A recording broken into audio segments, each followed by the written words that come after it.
to keep pushing my limits and all the drive that I have. Well, I'm going the distance with you. Right, guys, now from the street, so you have the service gate. And then this is the pedestrian gate. Okay, let's go.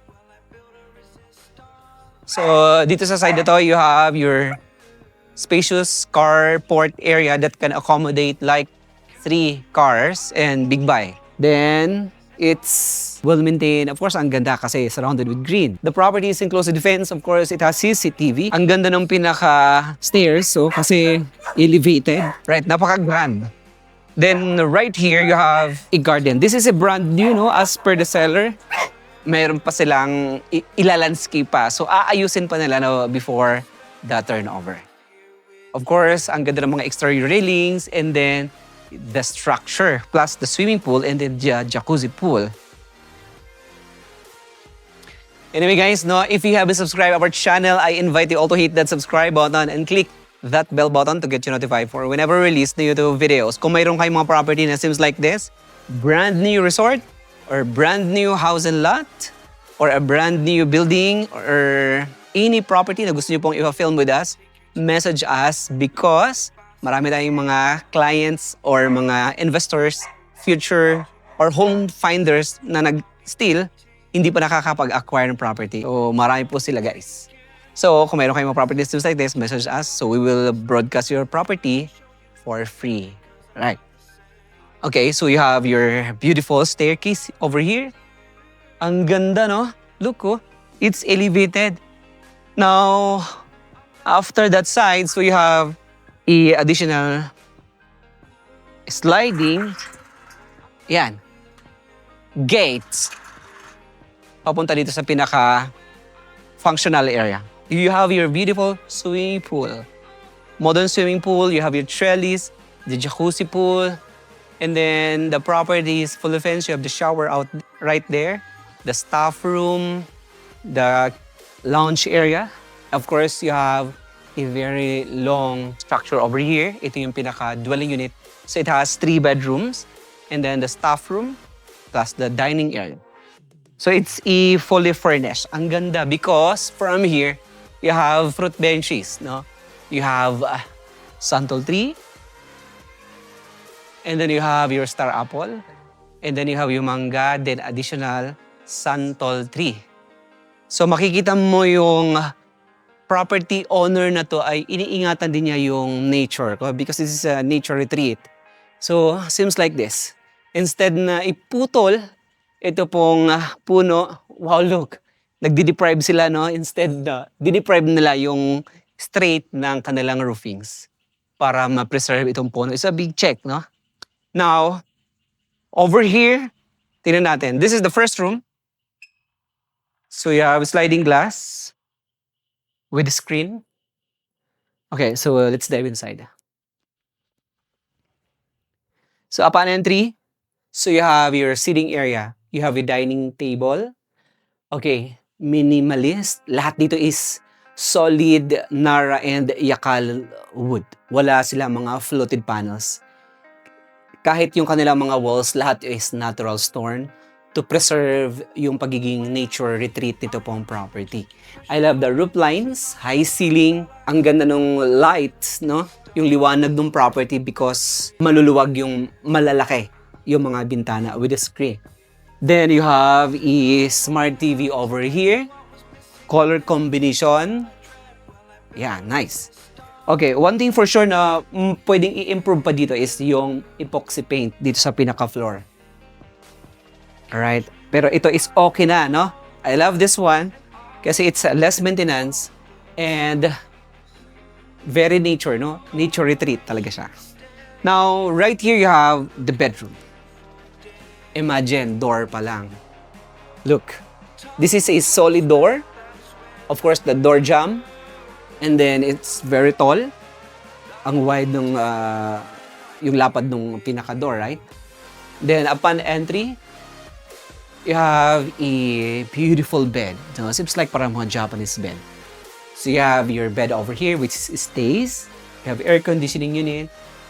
Minimalist yung pinaka-wall. Then you have additional furniture which is here, smart TV, plus lahat ng nakikita mo is stays in the property. Then over here, additional console table, plus you have a bathroom with the water heater, wash area, water closet with bidet. So very spacious. So intentional, pwede siyang primary home or a property that generates income. Pwede siyang Airbnb. So this is the first room with the living area. Look at the table over here. This is a natural, it's a wooden elements, no? At ang ganda ng pinaka-palace. Of course, the slab, look at that. Kita mo yung groove and then yung parang like, yeah, yung edge nung pinaka-kahoy, right? Ganda, no? Yeah, tugas. Oh, comment down below. Tugas daw, sabi ni Sammy. But anyway, guys, ang ganda look ko. So, this one is stays, no? Madalang na lang tayo nagkakaroon ng mga property na lahat ay mga wooden elements, not fluted panels. Lahat ito maganda. Right. Then, imagine it's 510 square meters, a titled property. Now, over here you have a bench. And then this one stays. Of course, look at the wall. So, it's a natural stone. Makikita mo yung slab nito. Look, from here. Ayan, very makapal. Right, look. Tingnan mo, Sam. Follow me. Look. Right. So, ayan o. And then from far, right, look. Diba ang ganda? See? This is a brand new, guys. Ang ganda. So, sulit. Of course, you have your sliding glass with screen. And then high ceiling. So, you have your bed over here with the air conditioning unit. Appliances stays. So, lahat nakikita mo is stays. Then, look at the wall over here. Ang ganda oh, the accent wall. Nice, right? Yeah, okay. Yeah, very spacious. I love it. Ang ganda. Natural stone. This is also natural stone. Then, right here, the bathroom area. Right. So, you have your, it is a sink, water closet with bidet, with a water heater, and very spacious bathroom. That's Yes. Okay. Now, you have to check out the family room, which is over here. Follow me. So, upon entering, you have your bunk beds. Okay. So, you have your bunk bed. So, 1, 2, 3, and then a table with chairs. Look. With the air conditioning unit, of course, may kasama siyang electric fan. And then, itong mga mattress, ito yung kanyang pinaka-backup because intentionally, or the intention no, for this property to generate income so Airbnb. This is a brand new, guys. Now, over here, you have 2 bathroom. You have your console table. Wow. Look oh, mga vintage, no? Right? makapal. Yes. Unusual, no? Ang ganda. Pinalos lang nila. Pero guys, this one is stays. Ang ganda ng decoration dito. Then right here, shower room. Wow, beautiful bathroom tiles with a water heater, water closet, and with the sink. Spacious, right? Yeah. And then, okay, yung mga door nila lahat is solid wood. Yakal, solid wood. Then additional bathroom. So you have washer, water closet with shower. Guys, ang ganda. Alright, so location natin, no? Dasmariñas, Cavite. So going to Tagaytay, like 25 minutes or less than, depende sa inyo pag-drive. Ang daming mga access right now dito sa property na to. Kaya accessible. Of course, ang ganda ng area because this is elevated. Then, the swimming pool side, this is your pavilion area, small pavilion. Alright, so you have your dining table over here. It's a solid wood. Alright. So ito para siyang like pinto. No, the design. See? Ang ganda, di ba? And then you have your smart TV, of course, console table. Then you have your chairs and a set of tables. And then this one is stays. Ang ganda ng structural design. So, very maaliwalas. Then you have your U-shaped kitchen. So, then you have a double door refrigerator, the gas tank, and then a bathroom additional dito sa side na to. Tingnan natin. Right. So, this is the bathroom. Ayan. Tingnan mo yung bathroom. Look. See? Of course, meron siyang awning window. Right, since malaking property, so kailangan natin ng staff room. Okay, so have to check out together the staff room. Okay, from here, so you have your pathways, mga natural stones. Then, dito sa side ito, you have the CCTV, and then the shower area. At ongoing silang may dinadagdag dito sa property. So, not totally finished. And meron kang breeze wall para sa water tank. Ang ganda ng design, no? At least hindi mo makikita yung nasa loob because of the breeze wall. Then, decorative stone. Then right here, the staff room area. This is the staff room. CCTV. And then the CCTV room with the shower. So this room, maganda to. No? Very important yung room na to because from here, ito yung like a monitoring room. No? So from here, you have your 8 channel ng CCTV. You have air fan.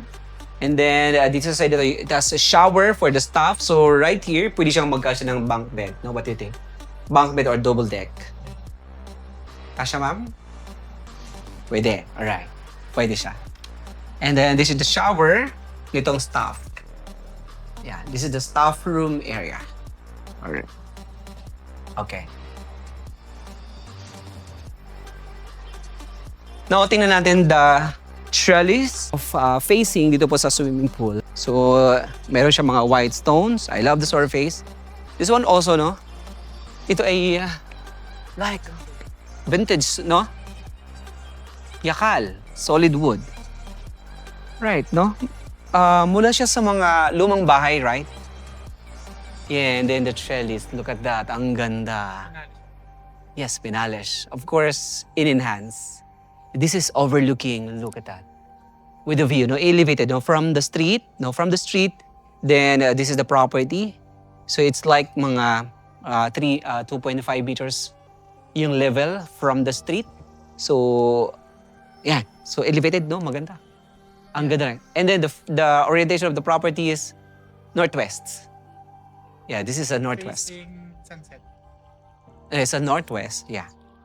Pwede nyo ma-check, no, during the ocular, no, yung inyong gamitin yung inyong pinaka-compass. And this is the property, guys. Look at that. Tingnan yung property natin. Right, look. Nice. All right. Okay, so by the way, guys, so this property with a total land area of 510 square meters, enclosed with perimeter fence, 3-car port. Of course, you have a garden, you have 2 pool, jacuzzi pool, and swimming pool. So you have your trellis design, and then I think this is convertible in alfresco dining or etc. Then you have a big structure, so it has 3 bedrooms with 4 bathrooms, and then with the foot benches, additional pavilion area with a kitchen, and then the staff room.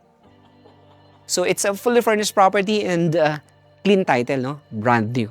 Selling in the market for 20 million pesos. If you are interested or anyone interested, message us today on the numbers visible on the screen. My name is Ray and I hope to see you in our next video. Thank you so much, guys. Daghang salamat. Gracias, amigo all over the globe. God bless everybody.